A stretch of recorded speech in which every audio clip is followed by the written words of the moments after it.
Chères étudiantes, chers étudiants, bonjour. Voici la suite et la fin du cours sur la SARL, plutôt les sociétés à responsabilité limitée, SARL pluripersonnelle et EURL. Dans la précédente vidéo, donc, nous avons traité de la partie grande 1 sur les conditions de constitution de la SARL et nous avons commencé le grand 2, le fonctionnement de la SARL avec le point grand A sur la gérance de la SARL. Nous poursuivons donc ce point grand 2 avec un grand B, les associés, avant de voir un grand 3 sur le contrôle et un grand 4 sur les mutations de la SARL. Grand 2, le fonctionnement de la SARL. Grand B, les associés. Les associés ont tout d'abord des droits politiques, mais ils ont également des droits patrimoniaux. Point 1 sur les associés, les droits politiques. La participation de chaque associé aux décisions collectives suppose, pour qu'elle soit effective, qu'il puisse disposer des informations nécessaires pour pouvoir se prononcer utilement sur les points soumis au vote. Petit a donc dans ces droits politiques, le droit à l'information des associés sur les affaires sociales, puis nous verrons dans un petit b la consultation des associés. Petit a, le droit à l'information des associés sur les affaires sociales. Ce droit à l'information se décompose en un droit de communication ponctuelle et en un droit à une information permanente. Communication ponctuelle des documents sociaux. La communication de ces documents est liée à la tenue d'une assemblée et ils doivent être adressés 15 jours au moins avant la date de l'assemblée. Distinguons l'Assemblée générale ordinaire annuelle d'approbation des comptes par rapport aux autres assemblées, donc on dira pour toute autre assemblée.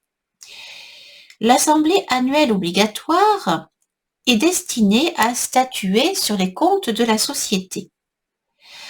Le droit à l'information ne concerne que l'exercice clos.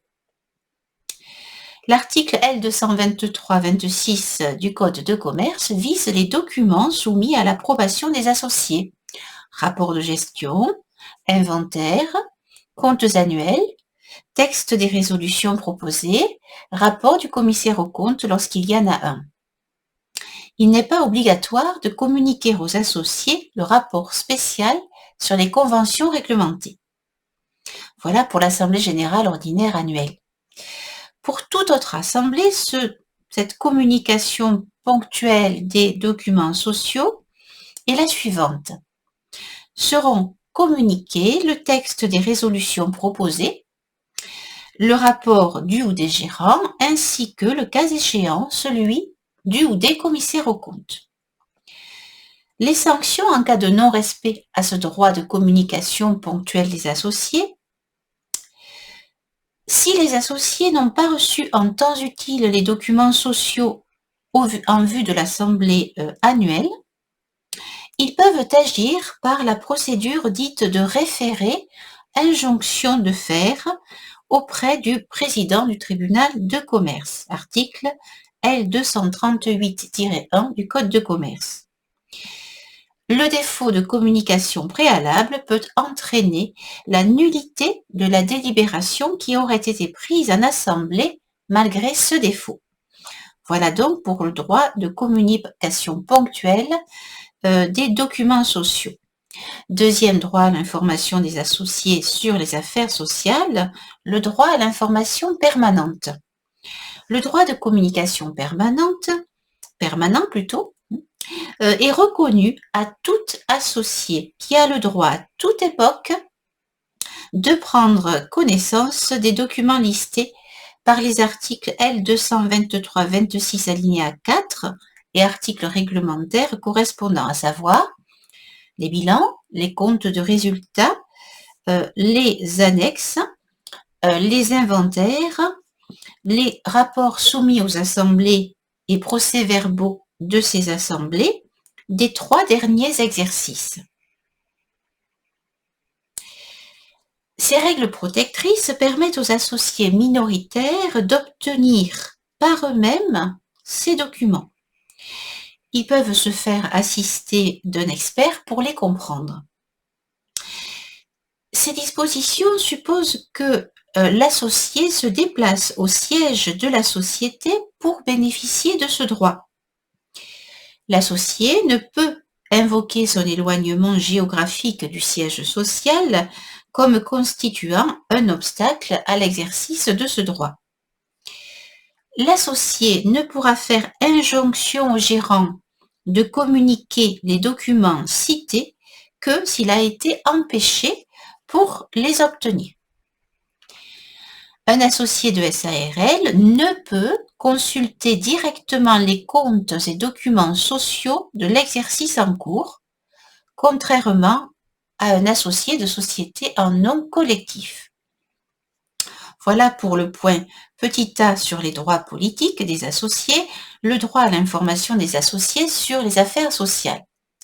Point petit b de ces droits politiques des associés, la consultation des associés.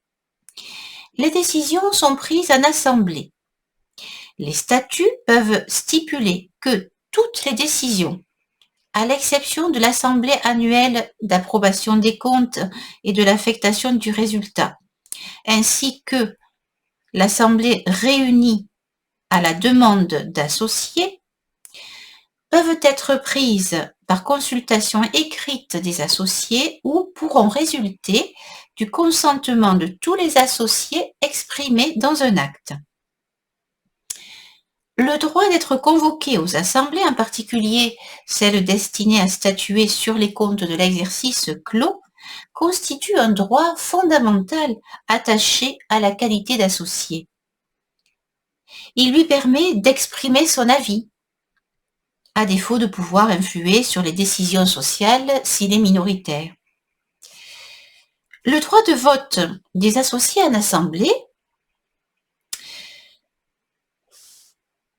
se caractérise par le principe d'égalité, c'est-à-dire chaque associé, y compris l'apporteur en industrie, a droit de participer aux décisions et dispose d'un nombre de voix égal à celui des parts sociales qu'il possède. Les statuts ne peuvent pas conférer un droit de vote multiple à certaines parts sociales, contrairement aux actions de la société anonyme. Durant une assemblée, un associé peut être représenté soit par un autre associé, sauf bien sûr si la société ne comprend que 2 associés, soit par son conjoint, sauf si la société ne comprend que les 2 époux, soit par un tiers si les statuts le permettent. S'agissant de dispositions d'ordre public concernant les assemblées d'associés, les statuts ne peuvent pas y déroger. L'assemblée annuelle d'approbation des comptes a lieu dans un délai maximal de 6 mois à compter de la clôture de l'exercice, sous réserve de prolongation de ce délai par décision de justice. Le gérant convoque les associés qui doivent être réunis en assemblée pour approuver le rapport de gestion, l'inventaire et les comptes de l'exercice. La pratique conduit à ce qu'un quitus de gestion soit délivré au gérant. C'est la décision adoptée en assemblée générale ordinaire par laquelle les associés reprennent à leur compte la gestion du gérant et dont le gérant espère qu'il le décharge de toute responsabilité. La jurisprudence révèle que le gérant n'est pas à l'abri de reproches ultérieurs, notamment lorsque le quitus est assorti de réserve. La décision d'affectation des résultats qui conduit à leur mise en réserve ou au versement de dividendes aux associés ne constitue pas un acte de gestion. Voilà pour ce qui concernait l'assemblée annuelle d'approbation des comptes. Convocation des autres assemblées ordinaires et extraordinaires à présent. En principe, les autres assemblées, hors assemblée générale ordinaire annuelle, sont également convoquées par le gérant ou, à défaut, par le commissaire aux comptes s'il en existe un, dès qu'il le juge utile. Toutefois, cette convocation peut résulter d'une décision de justice, à savoir que tout associé peut demander la désignation d'un mandataire chargé de convoquer l'assemblée et de fixer son ordre du jour. De plus, un ou plusieurs associés détenant la moitié des parts sociales ou détenant, s'ils représentent au moins le 10e des associés, le 10e des parts sociales, peuvent demander la réunion d'une assemblée. La convocation peut aussi émaner du commissaire aux comptes ou de l'un des associés si, pour quelque cause que ce soit, la société se trouve dépourvue de gérant ou si le gérant unique est placé en tutelle. Le commissaire aux comptes ou tout associé convoque alors l'assemblée des associés à la seule fin de procéder, le cas échéant, à la révocation du gérant unique et dans tous les cas, à la désignation d'un ou plusieurs gérants. Voilà pour la convocation des assemblées. Qu'en est-il maintenant des règles tenant à la tenue des assemblées? Tout d'abord, le lieu. Les statuts fixent librement le lieu de tenue de l'assemblée générale. À défaut, le gérant le détermine seul. Le plus souvent, il s'agira du siège social. La présidence de l'assemblée. L'assemblée est présidée par le gérant ou par l'associé détenant le plus de titres si le gérant n'est pas associé. Concernant l'ordre du jour, il existe un principe d'intangibilité, à savoir que seules seront abordées individuellement les résolutions figurant dans l'ordre du jour, sauf la décision de révocation du gérant.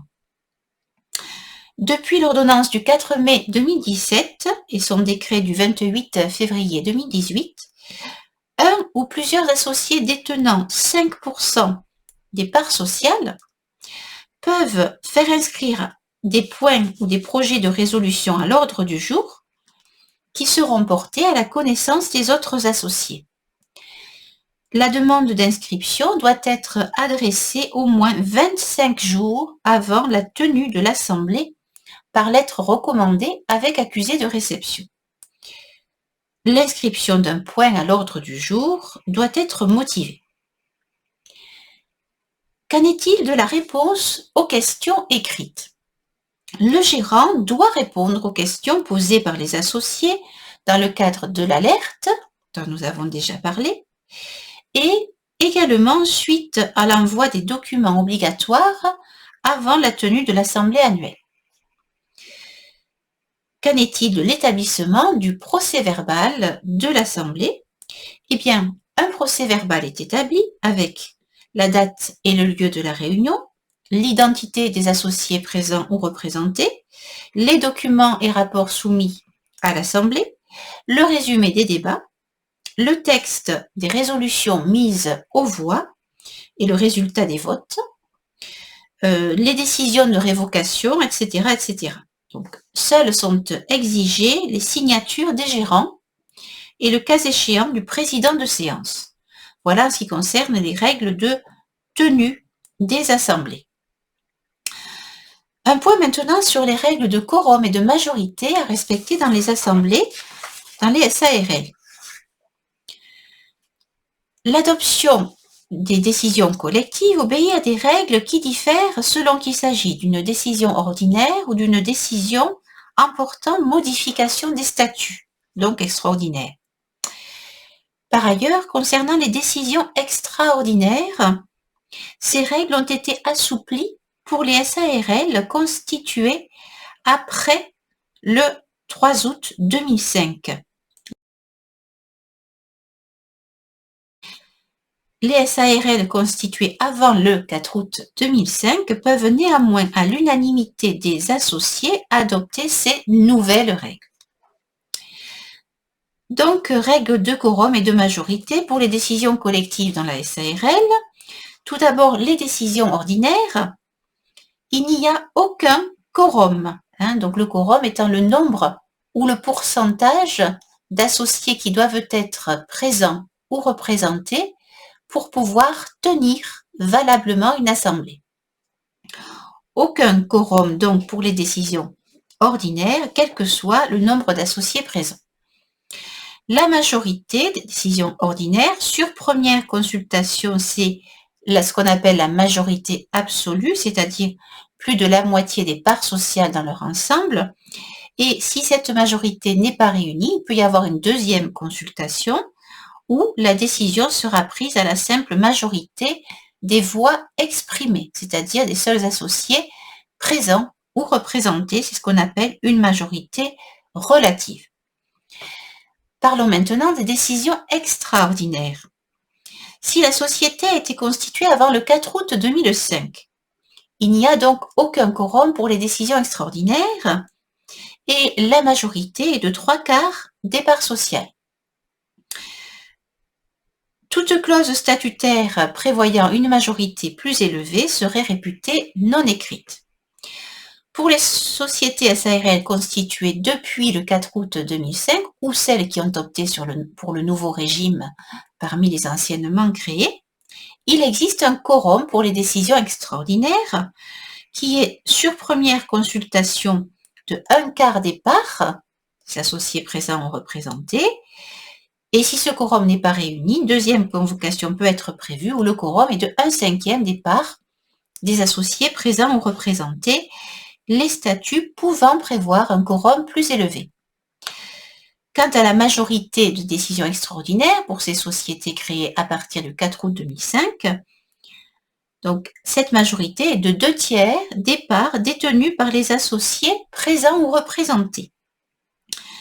Une majorité plus sévère peut être prévue dans les statuts sans pouvoir exiger l'unanimité. Voilà donc le premier point sur le grand B concernant les associés, à savoir les droits politiques. Point 2 sur les associés, les droits patrimoniaux. Les associés ont droit aux dividendes, constitués par une partie du bénéfice distribuable. Les bénéfices sont répartis proportionnellement aux parts détenues par les associés, sauf stipulation statutaire contraire. Des parts sociales privilégiées peuvent être créées. Attention, pas de clause léonine. Les opérations portant sur les parts sociales feront l'objet de plus amples développements, donc cession, transmission, nantissement et location des parts sociales. Leur régime juridique propre illustre le rattachement de la SARL aux sociétés plutôt de personnes, la SARL étant hybride, donc une partie société de capitaux, une partie société de personnes.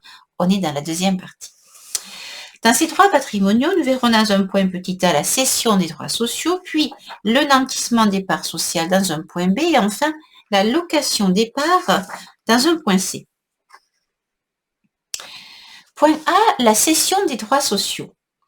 Les parts sociales ne sont pas négociables, c'est-à-dire elles ne sont pas librement cessibles.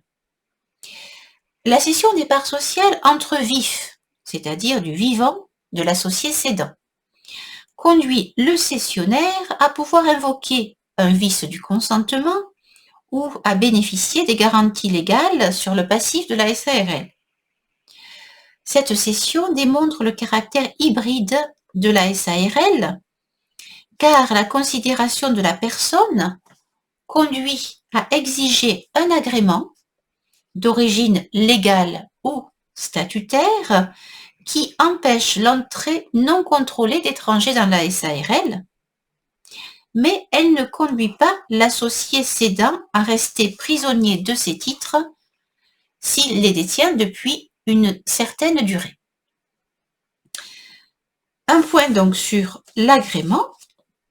L'agrément peut être d'origine légale ou statutaire, avons-nous dit.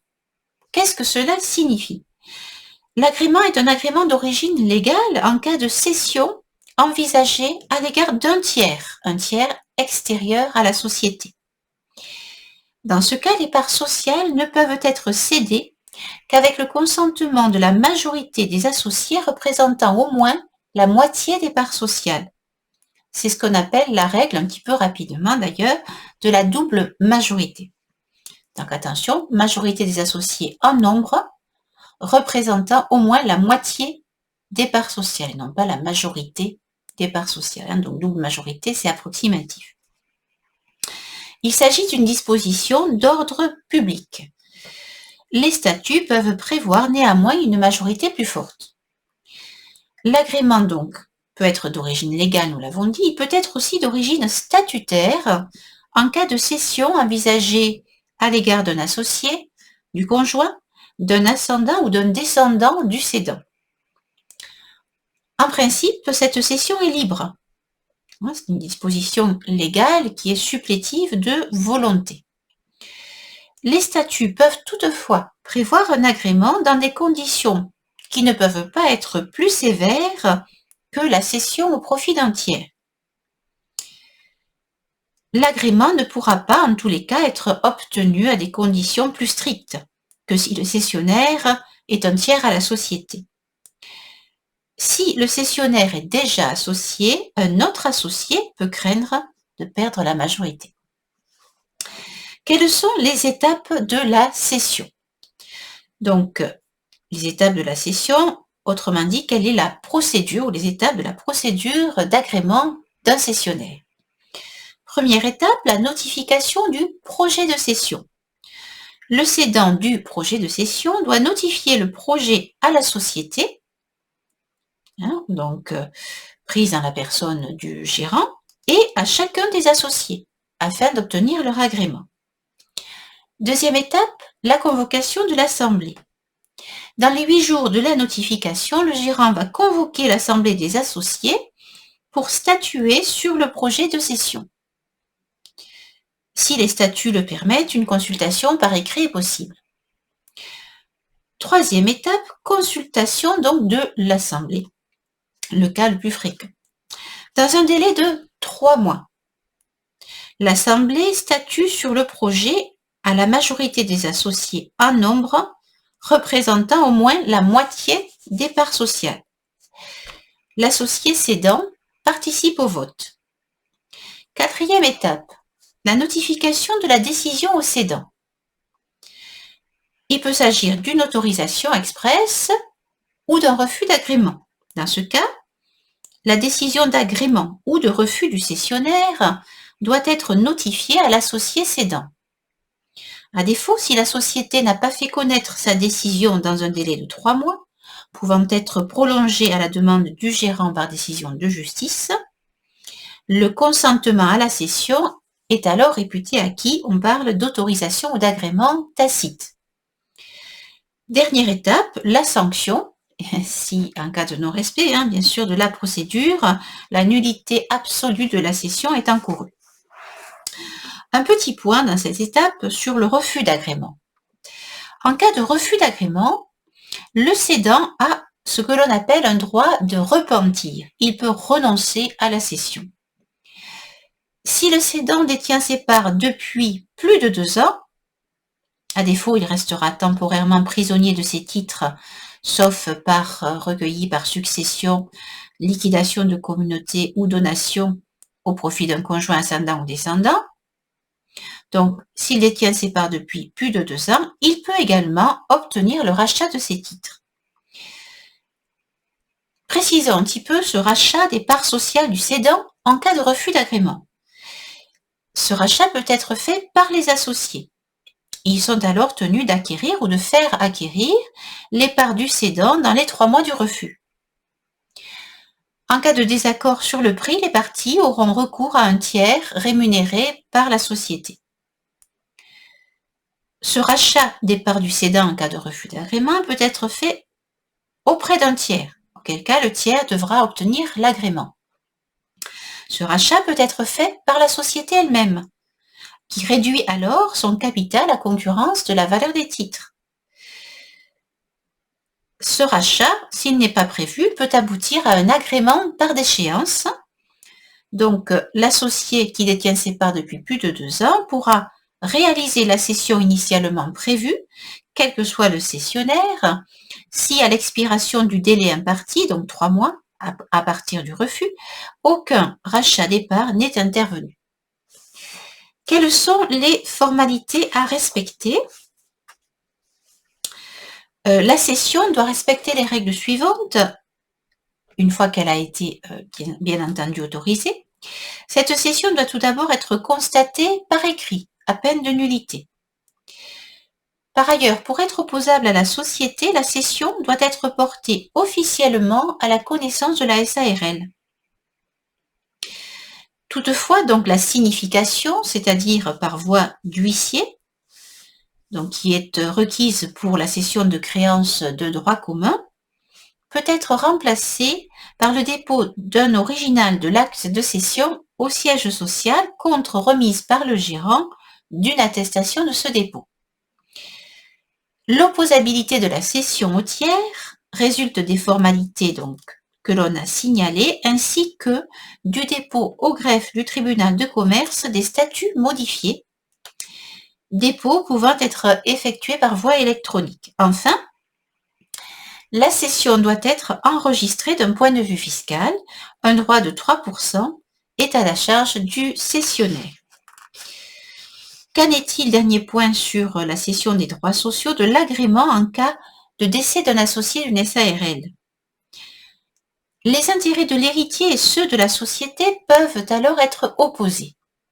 Aussi, le législateur permet-il aux associés d'aménager dans les statuts le sort des parts sociales de l'associé décédé, en prévoyant que l'héritier ne peut devenir associé qu'après avoir été agréé dans les mêmes conditions qu'en cas de cession des parts sociales à un tiers. Cette reconnaissance légale conduit à renforcer la prise en considération de la personne. Dans le silence des statuts, la transmission des parts d'un associé qui décéderait à ses héritiers est libre. Alors, à cette cession des droits sociaux dans les droits patrimoniaux s'ajoutent 2 autres droits. Le droit de nantir ces parts sociales, donc de les porter en garantie de paiement d'une dette, ou le droit de louer les parts sociales.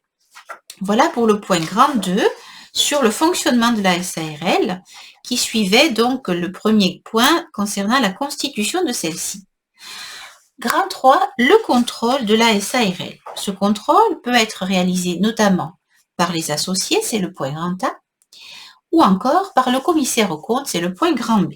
Grand A, le contrôle de la SARL par les associés. Ce contrôle peut être exercé à titre individuel, ce sera le premier point, ou bien, point 2, ce contrôle peut être exercé à titre collectif, c'est ce que l'on appelle le contrôle des conventions. Point 1 sur le contrôle de la SARL par les associés, le contrôle exercé à titre individuel. Plusieurs points peuvent être ici évoqués. Tout d'abord, l'action en responsabilité.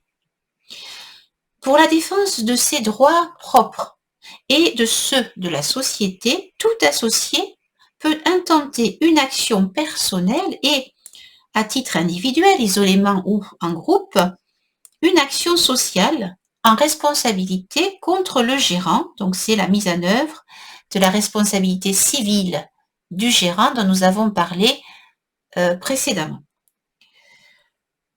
Il dispose également, cet associé, donc, de la faculté de solliciter en justice la nomination d'un administrateur provisoire lorsque la gestion sociale contrecarre, donc va à l'encontre de l'intérêt social, ou se trouve entravée par l'impossibilité de dégager une majorité. Concernant ce contrôle à titre individuel, il y a aussi un autre droit de l'associé qui est le droit à l'expertise de gestion, d'ailleurs qui n'est pas que du ressort des associés. Donc un ou plusieurs associés représentant au moins 1/10, donc 10% du capital social, peuvent demander en justice la désignation d'un expert de gestion. Ce dernier sera chargé de présenter un rapport sur une ou plusieurs opérations de gestion. L'expertise vise à renforcer l'information des minoritaires face aux insuffisances des organes en place sous le contrôle des majoritaires. L'expertise de gestion est fréquemment invoquée mais rarement accordée. La publicité attachée à la mesure constitue davantage une menace, brandie par les associés, qui permet d'ouvrir la voie à une éventuelle négociation, les informations obtenues étant révélées au ministère public, au comité social et économique et au commissaire aux comptes. Mais qu'est-ce donc une opération de gestion? Elle n'est volontairement pas définie par le législateur qui entendait ne pas l'enfermer dans une acception trop rigide des actes susceptibles de faire l'objet d'une expertise.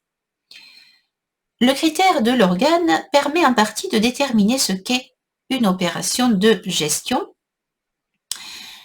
La gestion englobe autant les actes des organes de direction que d'administration par opposition aux décisions d'assemblée. Aussi, ne constitue pas une opération susceptible d'expertise la question de la rémunération des dirigeants, quand elle relève de la compétence exclusive de l'Assemblée des associés, ni même la mise en réserve d'une somme au titre des résultats d'un exercice, s'agissant d'une décision qui relève de la collectivité des associés et non d'une décision de gestion. Qu'en est-il des opérations pour lesquelles les statuts exigent une autorisation ou une approbation par l'Assemblée des associés qui n'est pas investie de pouvoir de gestion? Eh bien, constitue une opération de gestion la vente d'un actif immobilier par une SARL dont les statuts prévoient que l'Assemblée doit seulement autoriser l'opération et non en décider. La rédaction des statuts semble exercer une influence déterminante sur la qualification de gestion, vous l'aurez compris. Conditions sur l'expertise de gestion enfin, une menace contre l'intérêt social ou une présomption d'irrégularité d'une opération suffit. L'expertise tente à mettre à jour des informations dissimulées ou à rendre compréhensibles des montages opaques. Voilà pour le contrôle de la SARL par les associés, contrôle exercé à titre individuel, c'était le point 1.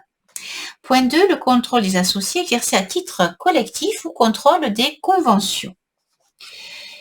Il s'agit ici d'étudier le contrôle des conventions initiées par le gérant ou un associé qui sont susceptibles de générer un conflit entre l'intérêt de la société et son intérêt personnel. Certaines sont libres, d'autres sont purement et simplement interdites. Les conventions ne relevant d'aucune de ces deux catégories sont dites réglementées. Par exemple, le contrat de travail d'un gérant nécessite l'autorisation des associés. Petit a donc les conventions libres. Les conventions libres, c'est-à-dire les conventions portant sur des opérations courantes et conclues à des conditions normales, échappent à ce contrôle. Aucune autorisation n'est requise pour ces conventions qui se rattachent à l'activité habituelle de la société, exemple vente de produits fabriqués par la SARL, et qui ont été conclues dans des conditions de marché habituelles, conditions de prix, conditions de garantie du contrat, ou conformément aux usages propres du secteur d'activité de la société. Petit b, les conventions réglementées. Leur régime juridique est précisé par l'article L223-19 du Code du commerce. Tout d'abord, leur champ d'application. Sont qualifiées de conventions réglementées les conventions conclues, premièrement, entre la SARL et l'un de ses gérants ou associés directement ou par personne interposée. Deuxièmement, entre la SARL et une société dont un associé indéfiniment responsable ou dont un dirigeant, donc gérant, administrateur, directeur général, membre du directoire, membre du conseil de surveillance et simultanément gérant ou associé de la SARL. Exemple, un contrat conclu entre la SARL et une société à nom collectif dont l'un des associés, donc indéfiniment responsable, est également associé au gérant de la SARL. Quelle est la procédure à suivre concernant les conventions réglementées? Deux situations doivent être distinguées selon que la SARL est dotée d'un commissaire aux comptes ou non. La procédure sera plus lourde s'il n'existe pas de commissaire aux comptes et que la convention conclue concerne un gérant non associé. Dans ce cas-là, à cette double condition, il faudra une approbation préalable de l'Assemblée, donc avant la conclusion de la convention. Un simple contrôle a posteriori, c'est-à-dire une approbation après la signature de la convention, est suffisant dans l'hypothèse d'une SARL dotée d'un commissaire aux comptes ou dont le gérant est associé. Dans ce cas, il n'y a pas d'autorisation préalable. Concrètement, le gérant conclut la convention. Elle produira donc ses effets, même si le gérant ne respecte pas chacune des étapes de procédure que nous allons décrire, y compris d'ailleurs en cas de défaut d'approbation ultérieure. Donc, le contrôle des conventions réglementées a posteriori, c'est donc sans autorisation préalable. À quelles conditions? La SARL doit avoir un commissaire aux comptes ou bien le gérant concerné par la convention est un gérant associé. Information du commissaire aux comptes. Dans le délai de 1 mois à compter de la conclusion de la convention, le gérant doit aviser le commissaire aux comptes de l'existence de cette convention. Rédaction d'un rapport spécial. Un rapport spécial est établi à propos des conventions rentrant dans le champ des conventions réglementées par le commissaire aux comptes ou à défaut par le gérant, le contenu devant notamment mentionner et énumérer les conventions concernées, l'identité des personnes concernées, la nature et les modalités essentielles des conventions telles que les prix, les ristournes, l'importance des fournitures livrées ou des prestations fournies. Information des associés. Le rapport spécial doit être transmis aux associés selon les modalités obligatoires en cas de décision collective, assemblée générale ou consultation écrite. Vote sur le rapport spécial. Lorsque les associés statuent sur le rapport spécial, le gérant ou l'associé concerné ne prend pas part au vote. Ces parts ne sont pas prises en compte pour le calcul des règles de quorum et de majorité. Effet de la décision des associés sur la convention. Quelle que soit la décision des associés, la convention se poursuit. Elle n'est pas annulée en cas de désapprobation. Toutefois, en cas de préjudice subi par la société, le gérant et l'associé concerné, s'il y a lieu, engagent leur responsabilité individuelle. L'action se prescrit par 3 ans à compter de la conclusion de la convention ou de sa révélation. Voilà pour le simple contrôle a posteriori. Qu'en est-il maintenant du contrôle a priori? C'est l'hypothèse dans laquelle la SARL est dépourvue de commissaire aux comptes et que le gérant n'est pas associé. Dans ce cas, le gérant doit soumettre la convention à l'autorisation préalable des associés. Le rapport spécial est établi par le gérant et communiqué aux associés préalablement au vote des associés, aux conditions de majorité prévues pour les décisions ordinaires. Si la décision n'est pas approuvée, elle ne pourra donc pas, dans cette deuxième hypothèse, comme contrôle a priori, elle ne pourra donc pas être conclue. Voilà pour le B sur les conventions réglementées. Il nous reste petit c, donc les conventions interdites. Alors, l'article L223-21 du Code de commerce vise les conventions interdites à peine de nullité absolue. Il est interdit aux gérants et à tout associé personne physique d'effectuer les opérations suivantes: emprunt contracté auprès de la société, découvert consenti par la société en compte courant ou autrement, caution et aval donnés par la société pour couvrir des engagements personnels vis-à-vis des tiers. Les sanctions sont de nature civile et pénale quelquefois. Au niveau civil, s'agissant d'une nullité absolue, tout intéressé justifiant d'un intérêt légitime peut demander la nullité du contrat, par exemple un créancier social. De nature pénale, le gérant engage sa responsabilité pénale dans ce cas. Voilà pour le point grand A de ce contrôle, le contrôle de la SARL par les associés. Donc, dans ce point grand 3 sur le contrôle, voyons maintenant le point B, le contrôle de la SARL par un commissaire aux comptes.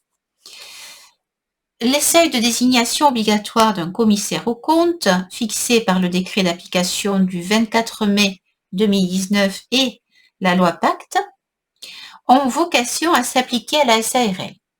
Cette réforme marque l'abandon par la France de seuils traditionnellement peu élevés, visant à sécuriser la fiabilité des comptes au profit de la réduction du coût que la certification représente pour les petites et moyennes structures. Sont ainsi désormais tenus de désigner un commissaire aux comptes les sociétés commerciales qui dépassent à la clôture de l'exercice social des 3 seuils suivants: total bilan 4 millions d'euros contre 1 550 000 euros auparavant, montant hors taxe du chiffre d'affaires de 8 millions d'euros contre 3 100 000 euros auparavant, nombre moyen de salariés employés au cours de l'exercice de 50, inchangé en ce qui concerne la SARL. La loi Pacte a prévu que les mandats en cours à la date de publication du décret se poursuivent jusqu'à leur terme. En dehors de ces seuils, la nomination du commissaire aux comptes demeure facultative. Elle peut néanmoins être imposée par ordonnance du tribunal de commerce statuant à la forme des référés, à la demande d'un ou plusieurs associés représentant au moins le 10e du capital social. La loi du 19 juillet 2019 prévoit désormais de désigner un commissaire aux comptes pour un mandat de 3 exercices. Les sociétés dont un ou plusieurs associés représentant au moins le tiers du capital en font la demande motivée auprès de la société. Voilà pour le point grand 3 sur le contrôle de la SARL. Nous avons donc un dernier point, et non des moindres, grand 4 sur les mutations de la SARL. Elle concerne, point A, l'augmentation de capital, point B, la réduction du capital, point C, les autres modes de financement de la SARL, point D, la transformation de la SARL, point E, le URL, et point F, la dissolution de la SARL. Grand A, donc l'augmentation de capital.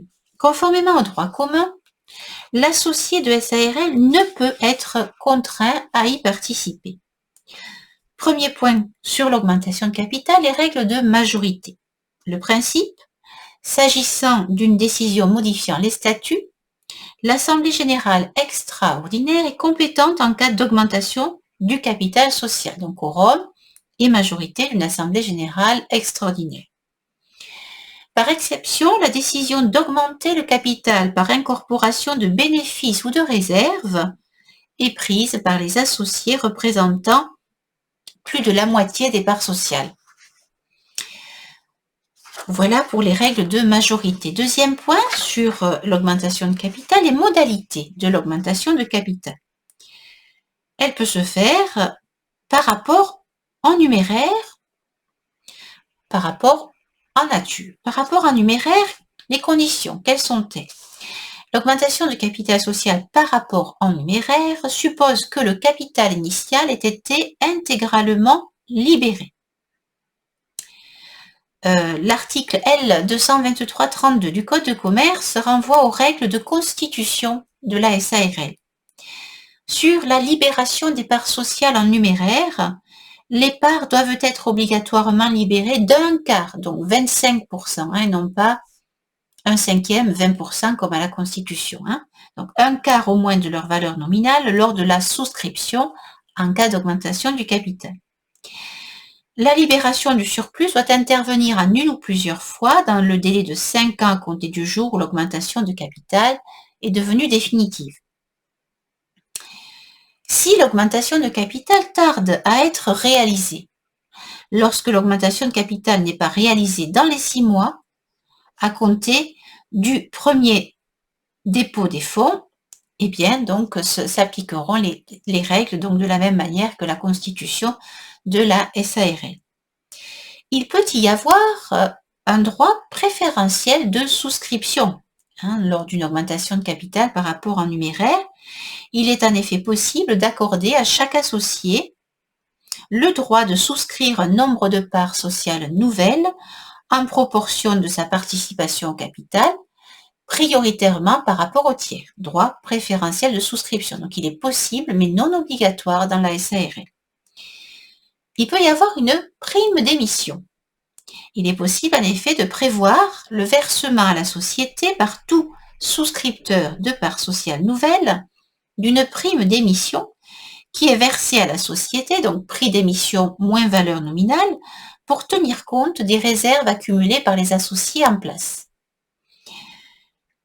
Un détail pour l'augmentation de capital par incorporation de réserves que l'on classe quelquefois dans les augmentations de capital par rapport en numéraire. Dans ce cas, l'augmentation de capital sera réalisée par incorporation de réserves, soit en élevant le montant nominal des parts, soit en créant des parts sociales nouvelles. Deuxième modalité d'augmentation de capital par rapport en nature,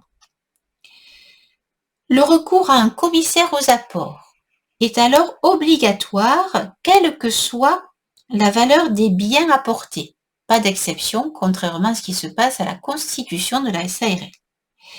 Ce commissaire aux apports est désigné à l'unanimité des associés ou à défaut par une décision de justice à la demande de l'associé ou du gérant.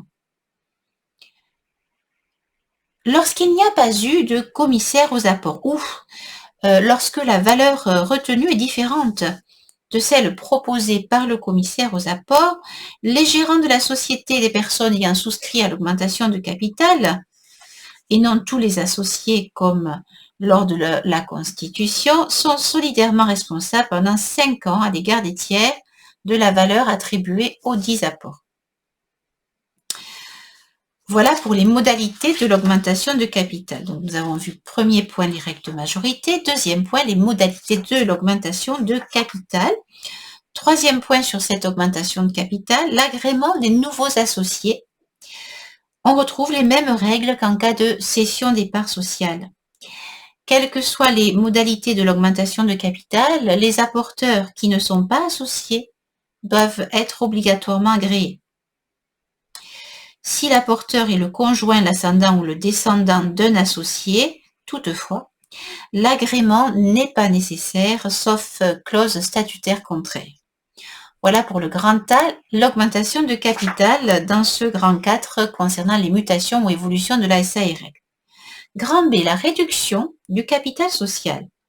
Les deux hypothèses qui doivent être distinguées ont déjà été abordées, réduction du capital non motivée par des pertes, ou réduction de capital motivée par des pertes. Cette cause de dissolution n'a plus vocation à intervenir dans les SARL à capital social très faible. Donc, je vous renvoie sur la suite de la réduction de capital à votre ouvrage. Point grand C, le financement de la SARL. Donc, les besoins de financement ont fait céder le principe d'interdiction d'émettre des valeurs mobilières, ce qui rapproche la SARL des sociétés de capitaux. Toutefois, Seules les SARL d'une certaine dimension peuvent émettre des obligations nominatives, donc il n'y a pas d'offre de titre au public, à deux conditions. Donc, ces SARL sont tenus de désigner un commissaire aux comptes à raison du franchissement de 2 des 3 seuils prévus par la loi. Et, deuxième condition, les comptes des 3 derniers exercices de 12 mois doivent avoir été régulièrement approuvés pour émettre donc un emprunt obligataire dans la SARL. Obligation nominative. L'émission d'obligations résulte d'une décision de l'Assemblée générale des associés, décision ordinaire, puisqu'elle ne modifie pas le capital social. Elle ne modifie pas donc les statuts. Le régime de ces émissions est identique à celui des émissions d'obligations émises par les sociétés par action. Nous le réétudierons dans le détail. Notamment, les obligataires reçoivent un document d'information et les obligataires d'une même émission, d'un même emprunt, sont réunis au sein d'une masse dotée de la personnalité morale pour la défense de leur intérêt, que l'on appelle masse des obligataires, représentée par l'un d'entre eux. Après avoir vu donc grand A, augmentation, B, réduction du capital, C, le financement de la SARL par les emprunts obligataires, point D, la transformation de la SARL. L'article 223-43 du Code de commerce prévoit la transformation d'une SARL en société en nom collectif, en société en commandite. Donc la transformation en une société de capitaux est toutefois l'hypothèse la plus fréquente. Il existe des règles portant sur la transformation qui sont impératives sous peine de nullité. Notamment donc la majorité requise pour la décision de transformation, notamment le rapport d'un commissaire à la transformation en l'absence de commissaire aux comptes lorsque la SARL n'est pas dotée donc d'un commissaire aux comptes et qu'elle veut se transformer en une société par action. Ce commissaire à la transformation donc établira aussi un rapport pour apprécier la valeur des biens composant l'actif. Donc il va vérifier que les biens ne sont pas surévalués. Il va également vérifier les avantages particuliers qui peuvent être accordés aux associés. Il va attester enfin que le montant des capitaux propres est au moins égal à celui du capital social. Voilà donc concernant donc ce rapport sur la valeur des biens composant l'actif social et les avantages particuliers en l'absence de commissaire aux comptes. En présence du commissaire aux comptes, toutefois, le commissaire à la transformation n'est plus nécessaire puisque le commissaire aux comptes peut être chargé d'établir lui-même son rapport. Voilà ce qu'il en était, plus ce qui est indiqué dans votre ouvrage. Grand E sur les mutations, grand E sur les mutations de la SARL, l'EURL. L'EURL, entreprise unipersonnelle à responsabilité limitée, comprend un associé unique, personne physique ou morale. L'affectio societatis, initialement conçue comme commun, se retrouve appréhendée en la personne de l'associé unique. En 1985, elle constitue la réponse du législateur qui ne voulait pas reconnaître le patrimoine d'affectation. Ce pas a été franchi en 2010 avec le statut d'entrepreneur individuel à responsabilité limitée. Le régime de base de l'EURL, entreprise unipersonnelle à responsabilité limitée, qui est une personne morale, le statut de IRL étant celui d'une personne physique. Donc le régime de base de l'EURL suit celui de la SARL.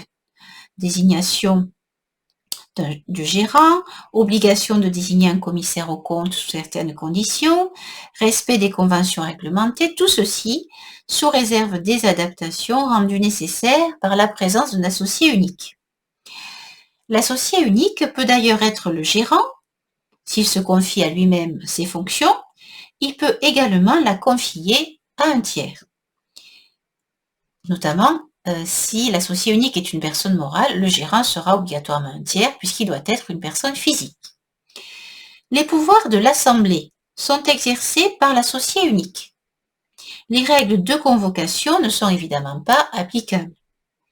les décisions doivent être consignées dans le registre des délibérations ou registre des décisions, y compris la décision d'approbation des conventions réglementées qu'il passe avec le URL. Dernier point des mutations, donc grand 4 de la SARL, point F, la dissolution de la SARL. Ne seront évoquées ici ni les causes communes de dissolution, survenance du terme, réalisation, extinction de l'objet social, liquidation judiciaire, etc., ni les mesures de publicité, hormis l'hypothèse dans laquelle les parts sont réunies en une même main, auquel cas la SARL devient une URL. Premier point, donc les causes de dissolution propres à la SARL. Tout d'abord, un nombre d'associés qui vient à être supérieur à 100. Si la société vient à comprendre plus de 100 associés, elle est dissoute automatiquement au terme d'un délai d'1 an, à moins que pendant ce délai, le nombre des associés soit devenu égal ou inférieur à 100, ou bien que la société ait fait l'objet d'une transformation, par exemple en société anonyme où il peut y avoir plus de 100 associés. La règle a vocation à s'appliquer même si la cause du dépassement résulte d'une dévolution successorale. Deuxième cause spécifique de dissolution, spécifique à la SARL, la perte de la moitié du capital social. Dans l'hypothèse où les fonds propres de la SARL sont devenus à la suite de pertes inférieures à la moitié du capital social, les associés peuvent décider la dissolution anticipée de la société ou pas. S'ils veulent la continuer, il y aura une procédure de régularisation dans des délais strictement encadrés.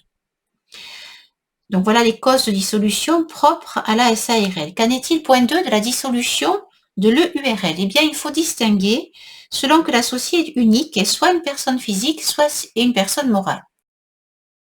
Unique est une personne physique. Pour éviter à l'associé unique de devenir personnellement responsable des dettes de la société dissoute, la SARL va être liquidée. Un liquidateur est désigné pour réaliser l'actif, apurer le passif, donc payer les créanciers, et attribuer le solde à l'associé unique. Si maintenant l'associé unique se trouve être une personne morale, alors il y a dissolution sans liquidation. Il y a en fait une transmission universelle du patrimoine de l'EURL à l'associé unique, ce qui correspond donc à l'absorption par la société mère de sa filiale, dont la responsabilité n'est plus limitée. Donc aussi bien les droits et biens que les dettes sont transférés à l'associé unique personne morale. Je vous remercie.